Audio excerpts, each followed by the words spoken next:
મારું નામ કેશવી ચુડાસમા છે। રેલી કાઢવામાં આવી શું છે? આ રેલી કોલકાતામાં જે દુઃખદ ઘટના ઘટી છે એના વિરોધ દર્શાવે છે કે જે વિક્ટિમ છે કે જે એની કોલેજમાં ઇલીગલ રેકેટ ચાલતા હતા એના વિરુદ્ધ અવાજ ઉઠાવવા જતા હતા અને એના કારણે એને આ સજા ભોગી રહી છે, તો એ ખૂબ શરમજનક બાબત છે।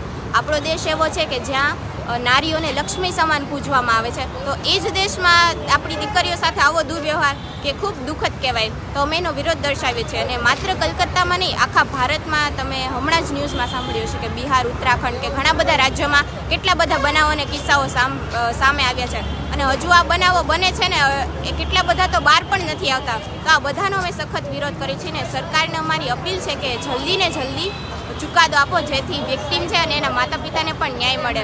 અને આ માત્ર કલકત્તાની કે માત્ર કોઈ એક રાજ્યની વાત નથી, હવે આ સમગ્ર ભારતની વાત છે અને બધાએ એક થઈને આની સાથે અવાજ ઉઠાવવાનો છે જેથી જલ્દી ને જલ્દી આપણને ન્યાય મળી શકે। આ વિરોધ કઈ રીતના કરશો તમે? આ વિરોધ આપણે રેલી દ્વારા કરી શકીએ, કેમ કે બીજા કોઈ સાધન તો આપણી પાસે નથી, પણ આના દ્વારા માત્ર આપણે સરકાર સુધી આપણો અવાજ પહોંચાડી શકીએ કે હવે બધા એક છે અને હવે બધા ન્યાય માગે છે।